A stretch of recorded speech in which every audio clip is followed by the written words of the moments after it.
সহস্রাধিক ছেলে মেয়েকে তো এই আন্দোলনেই হত্যা করবে। তো তারা তো কোনো ঐতিহ্যবাহী সংগঠন হতে পারে। সুতরাং জামাত ইসলামের বিরুদ্ধে অভিযোগ এনে সন্ত্রাসী সংগঠন হিসেবে তাদেরকে যদি বন্ধ করে দিতে পারে তাদের অ্যাক্টিভিটি, তাহলে আমরা আওয়ামী লীগকে দিতে পারবো না। এখন জামাত ইসলামের এটা অনেকেই হয়তো বলবে যে তারা তো অন্তর্বর্তীকালীন সরকার রাজনৈতিক দল কিভাবে বন্ধ করবে, তাহলে রাজনৈতিক দল হিসেবে একটা প্রত্যাহার করার এখতিয়ার যেখানে আমাদের আছে, সরকারের আছে, সুতরাং তাদেরকে বন্ধ করার এখতিয়ার দুই সরকারের আছে। এটা আমি রিকোয়েস্ট করবো।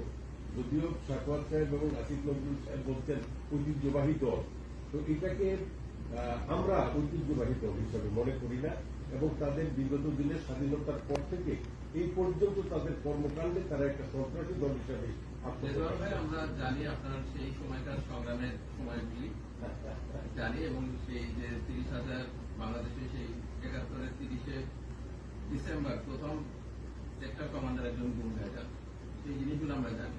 এখন জায়গাটা হচ্ছে যে এই মুহূর্তে আমরা কোনো দল নিষিদ্ধ বা এটা নিয়ে ভাবছি না, কিন্তু সবার জন্য কাজ করার ক্ষেত্রে ফার্স্ট হচ্ছে যারা চিহ্নিত জনগণের দুশ্মন হিসেবে কাজ করেছে তাদের ব্যাপারগুলো আমরা সেই ব্যক্তিদেরকে চিহ্নিত করার চেষ্টা করছি আইনের আওতায়।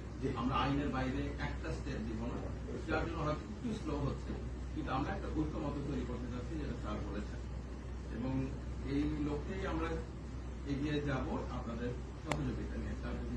আরেকটা অনুরোধ আমার, যদিও তারেক রহমান সাহেব বলতেছে তার দলের কেউ চাঁদাবাজি এগুলো করবে না, কিন্তু ওই সন্ত্রাসী লুটেরাদেরকে সাহায্য করার জন্য গতকালই দেখলাম চট্টগ্রামের গাড়ি গাড়িগুলো রেস্কিউ তাদের নেতৃত্বে, ওনার চট্টগ্রাম দক্ষিণের যে সভাপতি বিএনপি তার নেতৃত্বে মোটামুটিভাবে 1400 কোটি না কত কোটি টাকার গাড়ি গাড়ি উদ্ধার করে এগুলো চেক করা হচ্ছে। এবং আমার কনস্টিটিউন্সি সহ বিভিন্ন জায়গায় আমি দেখছি বিএনপির ছেলেপেলেরাই বিভিন্ন জায়গায় আজকে লুটতরাজ করতেছে। কিন্তু আমি দেখলাম গতকাল আলমগীর সাহেব এবং পরশুভাই আর আসছিল আমাদের ডিপার্টমেন্টের কি নাম, সালাউদ্দিন, ওরা আসছিল আপনার সাথে দেখা করে গেছে। এখন মির্জা ফখরুল অবশ্য বলতেছে বারবার, কিন্তু তার কথায় তো কোনো কাজ হচ্ছে না। তো এই লুটতরাজ যারা করতেছে এদেরকে একটু ধরার মতো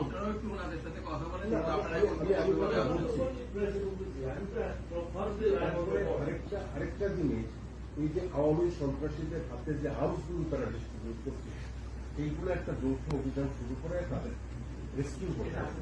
হ্যাঁ, না ওটা রেস্কিউ করতে হবে। আর আমি সহ আপনার এই গত নির্বাচনের আগে 155 জনকে বিভিন্ন মেয়াদে সাজা দিয়ে দিচ্ছে, যাতে সহস্রাধিক ছেলে মেয়েকে তো এই আন্দোলনেই হত্যা করবে। তো তারা তো কোনো ঐতিহ্যবাহী সংগঠন হতে পারে।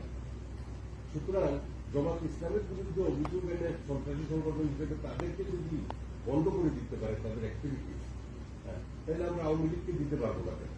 এখন জামাত ইসলামের এটা অনেকেই হয়তো বলবে যে তারা তো অন্তর্বর্তীকালীন সরকার রাজনৈতিক দল কিভাবে বন্ধ করবে, তাহলে রাজনৈতিক দল হিসেবে একটা প্রত্যাহার করার এখতিয়ার যেখানে আমাদের আছে, সরকারের আছে, সুতরাং তাদেরকে বন্ধ করার এখতিয়ার দুই সরকারের আছে।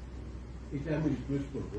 যদিও সাকওয়াত সাহেব এবং আসিফ নজরুল সাহেব বলছেন ঐতিহ্যবাহী দল, তো এটাকে আমরা ঐতিহ্যবাহী দল হিসাবে মনে করি না, এবং তাদের বিগত দিনের স্বাধীনতার পর থেকে এই পর্যন্ত তাদের কর্মকাণ্ডে তারা একটা সন্ত্রাসী দল হিসাবে আমরা জানি আপনার সেই সময়কার সংগ্রামের সময়গুলি জানি, এবং সেই যে 30,000 বাংলাদেশে সেই 71-এর 30শে ডিসেম্বর প্রথম সেক্টর কমান্ডার একজন গুম হয়ে যান, সেই জিনিসগুলো আমরা জানি।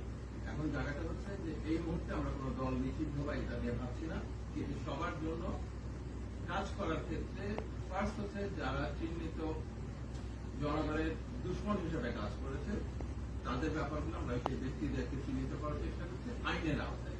আমরা আইনের বাইরে একটা স্টেপ দিব না, যার জন্য হয়তো একটু স্লো হচ্ছে, কিন্তু আমরা একটা ঐক্যমত তৈরি করতে চাচ্ছি, যেটা স্যার বলেছেন, এবং এই লক্ষ্যেই আমরা এগিয়ে যাব আপনাদের সহযোগিতা নিয়ে। আরেকটা অনুরোধ আমার, যদিও তারেক রহমান সাহেব বলতেছে তার দলের কেউ চাঁদাবাজি এগুলো করবে না, কিন্তু ওই সন্ত্রাসী লুটেরাদেরকে সাহায্য করার জন্য গতকালই দেখলাম চট্টগ্রামের গাড়ি গাড়িগুলো রেস্কিউ তাদের নেতৃত্বে, ওনার চট্টগ্রাম দক্ষিণের যে সভাপতি বিএনপি তার নেতৃত্বে মোটামুটিভাবে 1400 কোটি না কত কোটি টাকার গাড়ি গাড়ি উদ্ধার করে এগুলো চেক করা হচ্ছে। এবং আমার কনস্টিটিউন্সি সহ বিভিন্ন জায়গায় আমি দেখছি বিএনপির ছেলেপেলেরাই বিভিন্ন জায়গায় আজকে লুপ্তরাজ করতেছে। কিন্তু আমি দেখলাম গতকাল আলমগীর সাহেব এবং পরশু ভাই আর আসছিল আমাদের ডিপার্টমেন্টের কি নাম ওর? হ্যাঁ সালাউদ্দিন, ওরা আসছিল আপনার সাথে দেখা করে গেছে। এখন মির্জা ফখরুল অবশ্য বলতেছে বারবার, কিন্তু তার কথায় তো কোনো কাজ হচ্ছে না। তো এই লুপ্তরাজ যারা করতেছে এদেরকে একটু ধরার মতো। আপনারাও একটু ওনাদের সাথে কথা বলেন। না,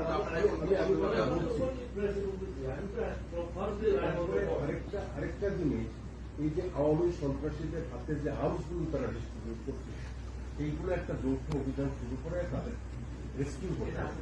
হ্যাঁ, না, ওটা রেস্কিউ করতে হবে। আর আমি সহ আপনার এই গত নির্বাচনের আগে 155 জনকে বিভিন্ন মেয়াদে সাজা দিয়ে দিচ্ছে, যাতে